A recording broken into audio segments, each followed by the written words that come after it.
आज हम हिंदी की आधुनिक हिंदी साहित्य का विकास इसके बारे में चर्चा करने वाले हैं।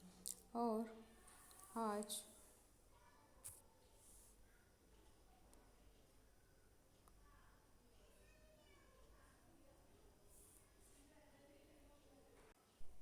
आज हम हिंदी साहित्य का इतिहास या हिंदी के बारे में चर्चा करने वाले। हिंदी जो हमारी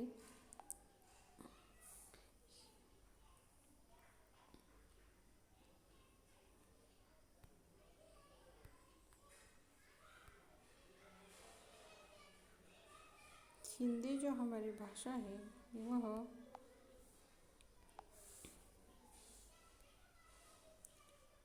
आज हम हिंदी साहित्य का इतिहास या हिंदी की जानकारी के बारे में सुनने वाले हैं या बातचीत करने वाले हैं। तो हम यह कहते हैं कि हिंदी साहित्य जो है वह हमारी हिंदी परंपरा का बहुत ही महत्वपूर्ण साहित्य कहा जाता है। और इसके बारे में जब हम चर्चा करते हैं तो हमें इसमें हिंदी साहित्य का विकास क्रम या हिंदी का विकास क्रम क्या है, हिंदी की उत्पत्ति कैसे हुई, इसके बारे में हमें सोचना है या इस पर विचार विमर्श करना है। हिंदी जो है वह हमारे आपस में हम हिंदी में बातचीत करते हैं तो वह हमारी संपर्क भाषा है। और संपर्क भाषा होने के कारण हम उसका जो उपयोग है वह सभी प्रकार के या सभी जगहों पर करते हैं। हिंदी का व्याकरण भी बहुत सरल या वह भी बहुत अच्छा है। हिंदी की लिपि जो है वह देवनागरी है और वह बहुत सीधी सरल लिपि है। अंकों का भी विभाजन उसमें किया गया है रोमन लिपि में। हिंदी के विकास में या हिंदी का हम 14 सितंबर को हिंदी दिन मनाते हैं। और यह परंपरा कैसे आ गई या हिंदी दिन हमें कैसे क्यों मनाते हैं, इसके बारे में हमें चर्चा होनी चाहिए। क्योंकि किसी भी राष्ट्र जो जितना महत्वपूर्ण होता है उसी प्रकार राष्ट्रगान भी महत्वपूर्ण होता है। और उसी प्रकार एक भाषा भी होनी चाहिए और वह राष्ट्रभाषा हिंदी है। हिंदी को वह दर्जा मिला है क्योंकि संविधान सभा ने 14 सितंबर 1949 को हिंदी को राजभाषा का दर्जा दिया। और वहाँ से या उस समय से हिंदी जो है वह राजभाषा तो थी ही, राष्ट्रभाषा बन गई है। और यह जो है संविधान सभा के अध्याय 17 में 343 कलम में यह बताया गया है। हिंदी के विकास क्रम के बारे में हमें बहुत ही महत्वपूर्ण साधनों का विचार करना चाहिए। हिंदी का योगदान है या हिंदी के प्रचार प्रसार के लिए बहुत सारी संस्थाएं हैं वो हिंदी का प्रचार प्रसार करें, जिसमें देवनागरी सभा काशी, महाराष्ट्र राष्ट्र भाषा सभा पुणे, हिंदू प्रयाग,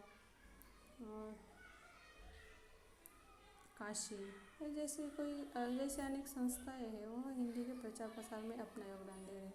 और हम देखते हैं कि हम एक दूसरे के साथ भी जब हम बाहर में जाते हैं, होटल में खाने होटल में जाते हैं या किसी दुकान पर हम जाते हैं तो वहाँ पर हम जाकर कहते कि वहाँ पर हम हिंदी में बातचीत वहाँ कहते हैं भैया तुम्हारा होटल ये है क्या, वो है क्या, इस प्रकार के। या किसी दुकान में जाते हैं तो इस प्रकार की हम पूछताछ करते हैं।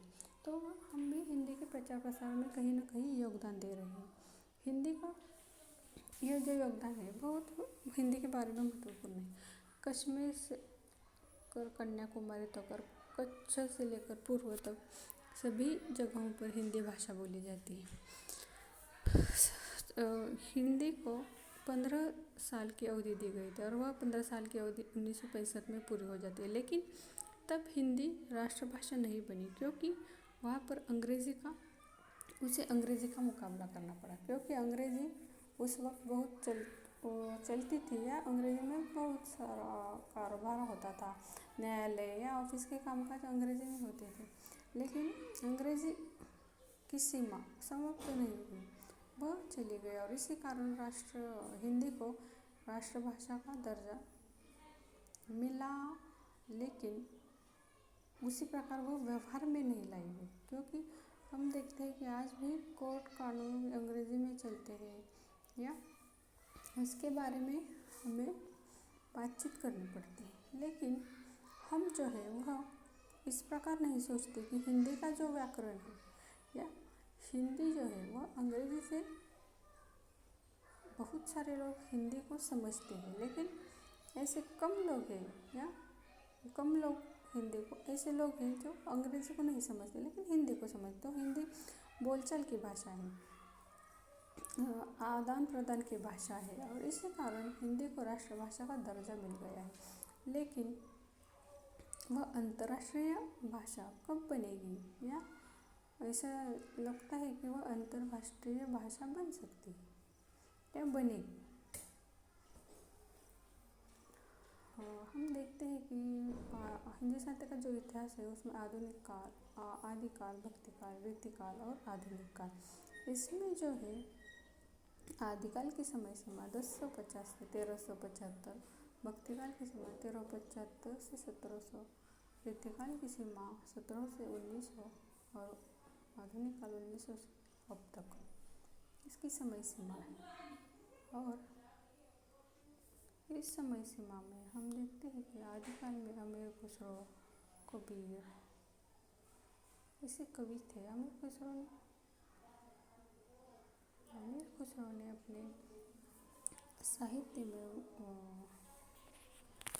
प्रयोग करना अपने खुसरो की पहेलियाँ बहुत ही महत्वपूर्ण है। उसके बाद एक कबीर ने जो है वह अपने खिचड़ी भाषा का प्रयोग किया या अपने काव्य में उन्होंने सदुकड़ी भाषा का भी प्रयोग किया, उसे सदुकड़ी भाषा कहा जाता है। उसके बाद है जायसी ने पद्मावत में राजा रत्न सेन, नागमती, पद्मावती इनके द्वारा इन पात्रों के द्वारा यह पद्मावत कथानक पूर्ण किया है। और इस पद्मावत पर हिंदी फिल्म भी आई थी, पद्मावत, वह भी हमने देखी है। उसके बाद है सूरदास की सुर सारावली, साहित्य लहरी, सुर सारावली और साहित्य लहरी, ये महत्वपूर्ण रचनाएं हैं। उसके बाद है तुलसीदास, उन्होंने विनय पत्रिका लिखी। इस प्रकार हिंदी का प्रचार प्रसार बहुत पूर्व काल से होता चला आ रहा ऐसा दिखाई देता है। तो हिंदी के प्रचार प्रसार में हम भी अपना योगदान देते हैं। हम देखते हैं कि कोई भी रिक्शा वाला या ड्राइवर वो हिंदी में बातचीत करता है, वो हिंदी के प्रचार प्रसार में भी अपना योगदान